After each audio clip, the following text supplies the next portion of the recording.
ایک مشہور جو ہے نا وہ ہیں انجینئر مرزا محمد علی مرزا.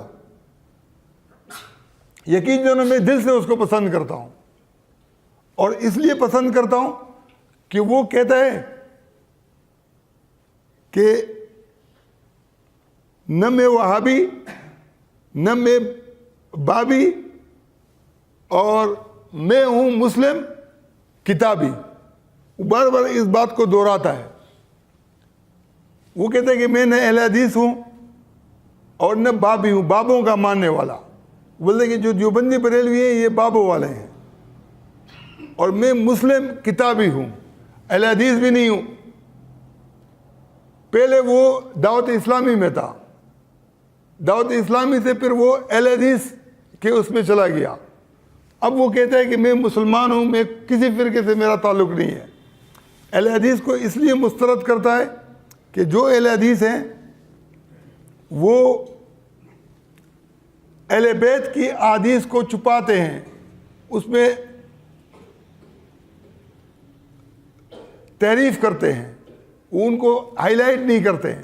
بولتے کہ یہ کیسے اہل حدیث ہوئی ہے کہ غدیر خم کے موقع پر نبی صلی اللہ علیہ وسلم نے فرمایا کہ میں دو باری چیزیں چھوڑے, قرآن اور اہل بیت. ابھی چند دن پہلے اس نے مولانا طارق جمیل سے ملاقات کی, تو اس نے اس ملاقات کا تذکرہ کیا ہے. اس ملاقات کے اندر کئی باتوں کے علاوہ ایک بات یہ بھی کی ہے کہ مولانا طارق جمیل مجھے اس لیے پسند ہے کہ یہ اہل بیت کی بات کرتا ہے, یہ مولا علی کی بات کرتا ہے, یہ غدیر خم کی بات کرتا ہے, یہ اہل بیت کی محبت کو اجاگر. بولتے کہ میں نے اس کو پوچھا تو انہوں نے کہا کہ یار میں نے اپنی مدرسوں کے اندر اس میں جب دیکھا تو سنیوں میں وہ اہل بیت کی باتوں کو جو نا اجاگر نہیں کیا جاتا, تو اس پر میں نے ایک کتاب لکھی. وہ کتاب کا مسودہ ابھی میں نے کسی کو بتایا بھی نہیں تھا, شائع بھی نہیں کیا تھا, لیکن لندن سے مجھے فون آیا کہ وہ کتاب مجھے چاہیے. بولتے کہ میں حیران ہو گیا کہ یار کتاب کا کس نے بتایا. بولتے کہ مولانا طارق جمیل صاحب نے بتایا کہ اس شخص نے کہا کہ رسول اللہ صلی اللہ علیہ وسلم کے پاس یہ جو اہل بیت کے حوالے سے کتاب مولانا طارق جمیل نے لکھی ہے 10,000 چھاپی تھی. بولتے کہ وہ ابھی ختم ہو گئی ہے, ابھی دوبارہ مارکیٹ میں آئے گی. تو یہ کتاب رسول اللہ صلی اللہ علیہ وسلم کے ہاتھ میں تھی, اور رسول اللہ صلی اللہ علیہ وسلم نے فرمایا کہ یہ مولانا طارق جمیل کا تحفہ ہے جو انہوں نے مجھے دیا ہے. اب وہ کہتے ہیں کہ یہ علی مرزا یہ جو انجینئر علی محمد مرزا ہے, یہ کہتے ہیں کہ میں نے بھی خواب دیکھے ہیں, لیکن میں وہ خواب بتاتا اس لیے نہیں ہوں کہ خواب انفرادی چیز ہے, اجتماع میں بیان کرنے کے حوالے سے نہیں ہے. اور مولانا طارق جمیل کی جو بات ہے یہ بالکل ٹھیک ہے. بخاری کی یہ روایت ہے کہ سچے نبوت کا حصہ ہے سچے خواب, مبشرات بشارتیں جس سے سچے خواب مراد ہے, اور یہ اس خواب کا ایک جیسے مثال ہے اس کی. اب مسئلہ یہ ہے کہ مولانا طارق جمیل نے جو کتاب لکھی ہے اس کے اندر اہل بیت کا تذکرہ ہے. یہ جو مرزا صاحب ہیں انجینئر صاحب, یہ کلم کلا ایک بات کرتے ہیں. وہ بولتے کہ مولانا اشرف علی تھانوی نے کسی مرید کی خواب کے حوالے سے کہا تھا کہ لا الہ الا اشرف رسول اللہ. میں خواب میں پڑھنا چاہتا ہوں, کیا پڑھنا چاہتا ہوں کہ لا الہ الا محمد رسول اللہ, لیکن محمد رسول اللہ کی بجائے اشرف رسول اللہ نکلتا ہے.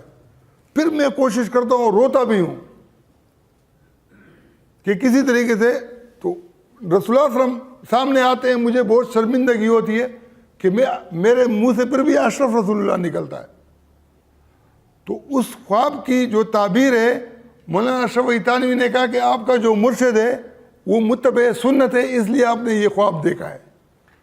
تو مرزا یہ محمد علی صاحب کہتے ہیں کہ یہ جو دیوبندی ہیں انہوں نے اس خواب کو کنڈیم نہیں کیا, اس کی مخالفت نہیں کی ہے, لہذا ان کا جو کلمہ ہے وہ اشرف رسول اللہ والا ہے.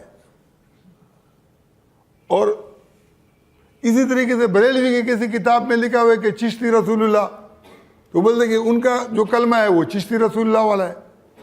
اب ایک سوال یہ پیدا ہوتا ہے کہ اگر واقعتاً یہ بات ہے جو مرزا صاحب کہہ رہے ہیں، تو مرزا صاحب ایک دوسرے صاحب پر کہتے ہیں کہ مرزا غلام احمد قادیانی کافر ہے، قادیانی کافر ہیں، اور یہ جو بندی بریلوی اہل حدیث شیعہ یہ مسلمان ہیں۔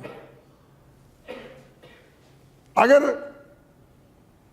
ان کا کلمہ بدلا ہوا ہے تو ایک کو آپ کافر کہتے ہو، دوسرے کو کافر نہیں کہتے ہو، تو یہ بھی انجینئرنگ ہے کہ نہیں ہے؟ اور یہ انجینئرنگ غلط ہے یا ٹھیک ہے؟ وہ بیچارہ جو ہے نا خلوص سے کرتا ہے، دعوت اسلامی سے نکلا اہل حدیث میں اٹکا، آسمان سے گرا کھجور میں اٹکا، دونوں ہی ماشاءاللہ ہیں نا۔